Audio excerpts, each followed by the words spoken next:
Hello friends, happy morning to you all. दोस्तों, जीवन अनुभव की यात्रा पल पल क्षण क्षण बढ़ रही है। कल अतीत था, कल भविष्य है, दोनों कल को जड़ रही है। क्या शांति है, क्या है शांति, पूछ लो अंतःकरण से। खोज लो उस सूक्ष्म को जो खो गया है आवरण से। खोज लो उस सूक्ष्म को जो खो गया है आवरण से। क्या यादें हैं, क्या वादे हैं, इससे अधिक नहीं कुछ पाना। क्या यादें हैं, क्या वादे हैं, इससे अधिक नहीं कुछ पाना। दिन मुंदने से पहले पहले है अपने घर वापस जाना। ये विचार आते ही मन में अपने रथ को मोड़ लिया है। अब इस नुमा शाम में मैंने परमात्मा से नाता जोड़ लिया है। दोस्तों, जीवन एक यात्रा है और इसका अंतिम छोर परमात्मा है। दोस्तों सोचिए, इसका अंतिम छोर क्या है? इसका अंतिम छोर परमात्मा है। जीवन का मतलब है, जीवन खुद अपने आप में कह रहा है, जियो नंबर 1।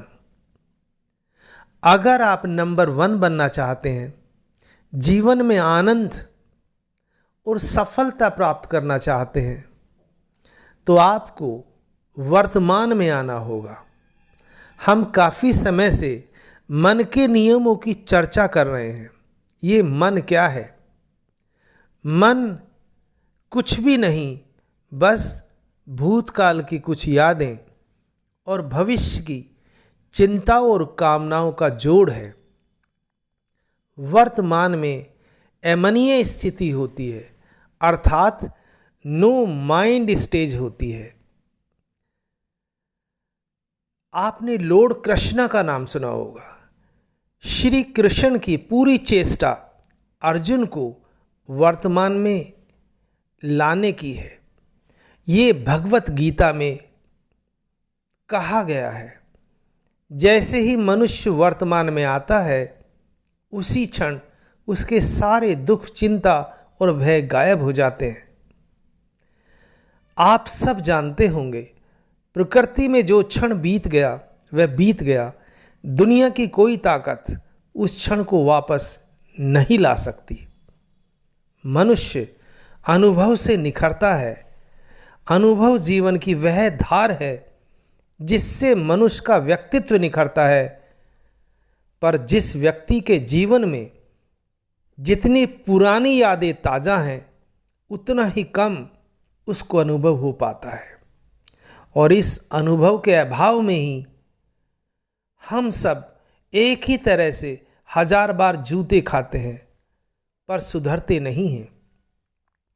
इसलिए मनुष्य सुधरता है अनुभव से, और यादें और कामना अनुभव के रास्ते की सबसे बड़ी रुकावट है। तो अगर सफलता प्राप्त करना चाहते हैं, तो be present, to present, into the present. बस वर्तमान में आ जाइए। जैसे ही हम वर्तमान में आते हैं, उसी क्षण सारे दुख, चिंता और भय गायब हो जाते हैं।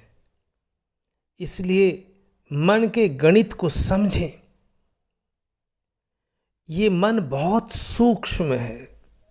जब हम वर्तमान में आते हैं तो हमको अनुभव होता है, और ये अनुभव हमको आगे बढ़ाता है। अगर हम वर्तमान में नहीं आएंगे तो हमको अनुभव नहीं होगा। फिर हम यादें और कामनाएं और चिंताओं के चक्रव्यूह में ही फंसे रहेंगे। यादों का मतलब है दिन, महीने, तारीख, वर्ष के साथ याद है कि किस आदमी ने कब हमारा अपमान किया था, किस व्यक्ति ने कब चाय नहीं पिलाई, कब कब किसने धोखे दिए। मौका मिलते ही उनसे बदला लेना है। ये सब यादें हैं, विचार हैं, स्थूल है। अनुभव एक ऐसा भाव है और भावों को शब्दों में पकड़ना मुश्किल ही नहीं, असंभव है। दोस्तों, अगर ये ऑडियो अच्छा लगा हो तो आप इसे ज़्यादा से ज़्यादा शेयर करें, सब्सक्राइब करें। Thank you so much for listening to me.